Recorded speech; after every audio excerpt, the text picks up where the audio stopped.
All right, yes, guys and girls, welcome back to another episode of myself, Luke. So I hope you're having a fantastic day and also that you had a good week. So just before we start, please make sure to subscribe to the channel.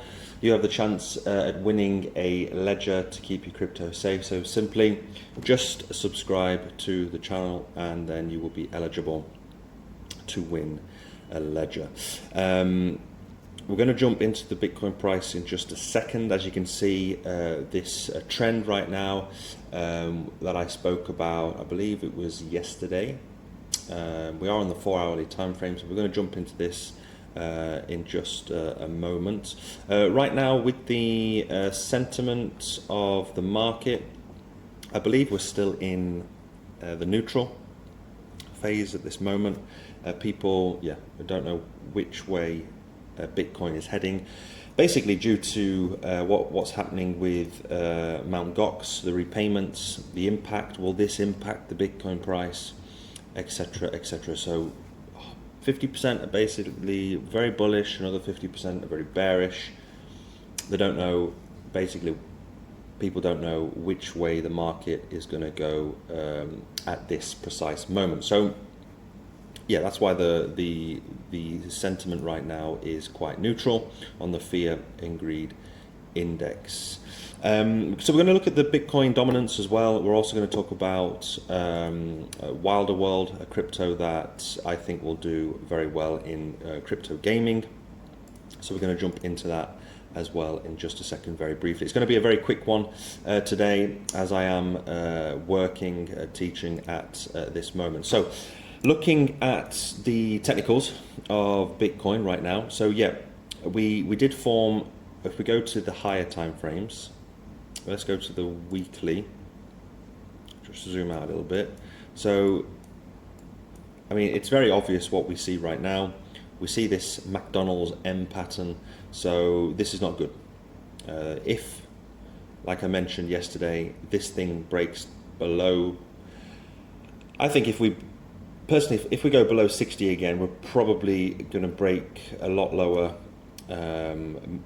beyond 58k, and the next price target will be at 52,000 US dollars. And this is exactly what this analyst has been looking at the Fibonacci levels of the 0.38 level. Yeah, it's looking a bit ugly when we look at this. It is an M pattern. So if this validates properly, then an M pattern usually rolls right over and most likely comes down to these levels. So it's not looking great at this moment. Hopefully this can turn into some sort of W. If we're going to reverse, we're going to talk about the reversal in just a second. But yeah, so the next target, if we're going to go a lot lower, like this analyst was saying, the next target will be down here at 52k. And what is interesting, we've looked at this before, guys and girls, on my channel. If we take the Fibonacci levels from the very low of 15k to the high here, we can clearly see it's smack bang on the 0.38 level, like that analyst is saying, at 51.5, 52,000 US dollars. So it's right smack bang on the money. You know what I'm going to do? I'm going to put a line just there. Why have I turned that into green? Let's get rid of that. Let's turn this into a green support. So that's one possible situation, like this analyst was saying. I mean, you can go and check this analyst out. It was just an article I was reading about Bitcoin set for a major low. Here's when to seize the next big buying opportunity. And she was pointing to the fact that there's a possibility if we break that 59k, then we will come down to that 52,000 US dollars. So that's what 50% of people are saying. The other 50% is basically, are we seeing a recovery? Bullish metrics and investor confidence point towards price surge. So this is the other half of people expecting Bitcoin to basically surge up from this moment. So Bitcoin, it has struggled recently, like it says here, but on-chain metrics indicate possible positive changes ahead. Market signs are showing potential for a price uptick. Despite challenges, investor confidence remains strong, as observed in recent data. So yes, we've had that major pullback over the last 3 weeks. But going back to the daily, as you can see, we are stuck at this moment. I mean, we have literally bounced off this support that I've been talking about. I mean, it's absolutely perfect the last 2 days. Even if we go down to the 4-hourly time frame,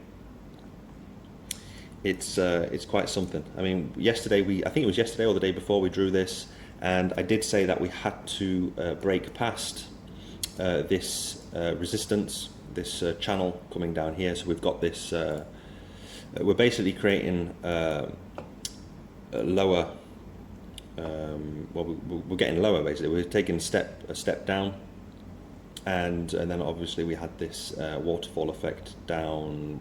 What was the percentage? It's like 10%, was it? It was almost 10%. It's absolutely mental. If you got this trade, I don't know how many people got this trade. Maybe you put a trade in around this 62,800 level, because it was retesting. The more times we retest, then the weaker the structure, and we fall straight through. So maybe some of you took this trade. Fair on you. Congratulations if you did that. So yeah, we're creating these lower, let's say lower highs or lower lows on the 4-hour anyway. So right now I got into a trade here at 59k, as you know if you've been following me, and yeah, right now though we are forming another smaller M pattern on the 4-hour. So we do have this potential M, which is not good. But yeah, yesterday I did mention the fact that we needed to jump past this. Now it was support, now it's flipped into resistance.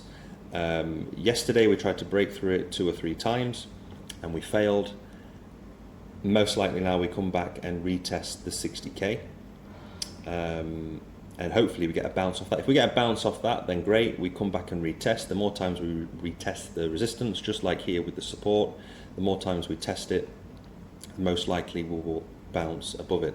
What we need to see is that bounce above, and then retest this support then, because it will flip into support, and hopefully get a bounce off that support, and then we can go a lot higher. But we're not out of the woods yet. If we do go above this, if this resistance turns into support, if we do go above this, then we're not out of the woods straight away. We do still need to break past that 64k, because then this level here will be very, very vital for us to jump past. If we don't, then it's just basically going to be a continuation of this pattern, and we will probably roll over and go a lot lower. So that's me being objective. Let me know in the comments section below where you think we're going to go in the short term, in the long term, where you think Bitcoin is going to go this summer, short term, and where you think Bitcoin will be towards the end of the year. So I do appreciate the comments that I've had over the past few videos. I really do appreciate that. I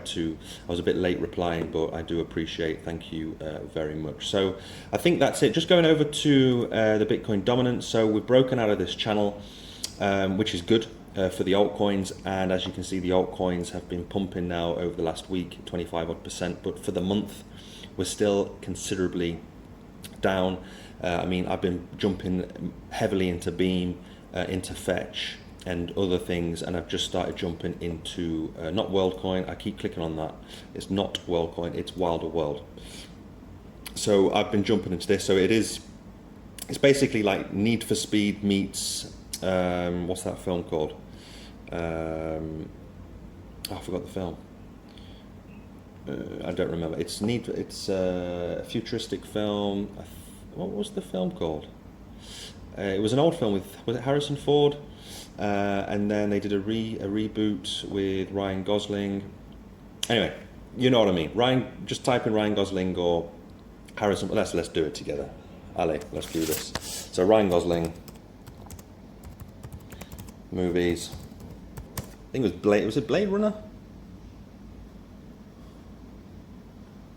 Let's have a look. Was it Blade Runner? I forgot. I'm sure it was Blade Runner. Yeah, it was. Okay. So yeah.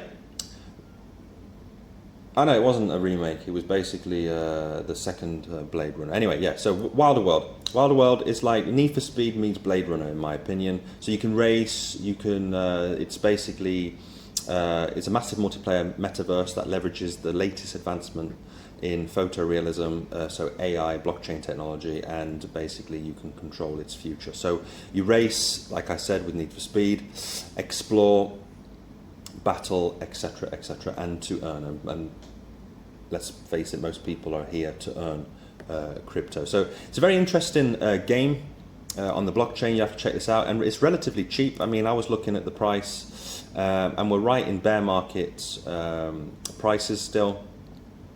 We could go a lot lower. It's got a max supply, which I like, and the max supply is not too high. It's around 100 million. It's still relatively low in market cap. So I have just started jumping into this. Let me know if you are in Wilder World, if you think it's a good investment. Again, crypto gaming is something that I will be heavily involved in going forward in this bull market. I think it will be the narrative. So just a quick shout out to Wilder World. Last cycle we did go all the way to $6 or $8, I think. Yeah, 7.6. So we're still down 95%, and we're still in that bear market price at this moment. So we've got a lot of room, a lot of legs to go up. So for me, let me know if you think it's a good investment or not. I believe it is. I've seen so much news on it, Ivan on Tech, other people talking about it on YouTube, etc. So yeah, Wilder World for me will be a one to look out for. I'm not saying it's going to go back to $7, $8, but let's see, it looks quite interesting jumping into. So that's pretty much it for today. Just going back to Bitcoin, just to finish the show. So just be careful if you're jumping into a trade.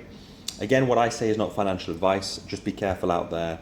Don't get wrecked, and trade on basically the breakouts. Just be reactive, and that's exactly what I did here.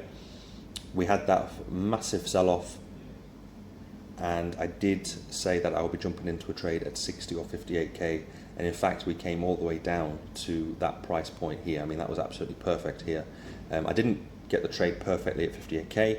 I jumped in here at 59,400, and I'm going to keep this trade open and see what happens. Probably have a stop loss just below break even, maybe even down here at 58k if we do roll over and fall back over. So just one more thing, the Bollinger Bands are squeezing up, which is interesting. I just forgot about that. So yeah, we can see, let me just get rid of this. Let me get rid of this. And yeah, that's my OCD for you. So yeah, the Bollinger Bands on the 4 hour are squeezing up. So again, Bollinger Bands indicates there's going to be a price move. It's going to be 50-50. We are in a short-term bear trend, so there is a possibility we go lower. But then again, if you zoom out, we're in the middle of a bull run. We could go a lot higher. So it is 50-50. That's why I say you have to be reactive if you're going to jump into a trade. Just wait for the breakouts. Be patient. If you're going to take anything from this, be patient. Wait for the breakouts. Jump into a trade. It's like that. Okay. It's true. 90% lose their money, and most of the time they lose money because they're not patient and they're just acting on impulse. And most people will tell you just have to be patient. Be patient and be reactive to the breakout. It works for me. It might not work for you, but it works for me. I don't do day trading. I don't do these swing trades. So hopefully this is a nice swing long position that I've entered. And let's see if we zoom on up past 70k, etc. I believe as well on the daily not the daily. Yeah, so the daily, the Bollinger Bands on the daily, we have actually broken the support down here.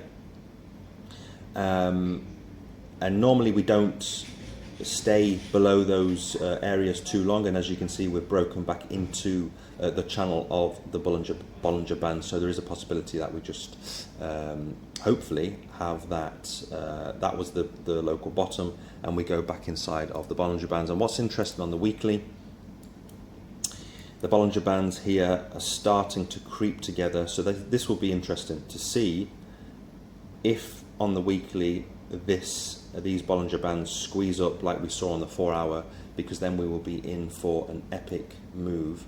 If these things squeeze up tight on the weekly, then could we be seeing something like this, where we got tight here, and then we had that explosion to the upside? So this is for the long term, a long-term view. If these Bollinger Bands squeeze up over the next, 2-3 weeks, then are we going to have something like this going into the end of the year? So let me know in the comments again, where if you are interested in Wilder World, what you think to the Bitcoin dominance as well. I did forget to measure this for you. So the Bitcoin dominance right now is at 54%, and we've broken this channel. So the target here would be all the way down here at 50%. So hopefully this thing, the dominance, comes crashing down. This will be fantastic for the altcoins. So whatever altcoins you're jumping into, let me know which top 5 altcoins you're interested in, what you're buying up your bags, whatever, filling up your bags. Let me know in the comments which altcoins you think will do fantastic, especially in AI or gaming, if you can do that in the comments below. So thanks guys and girls for watching, sticking to the end. Have a great weekend, and I will see you next week. Bye-bye.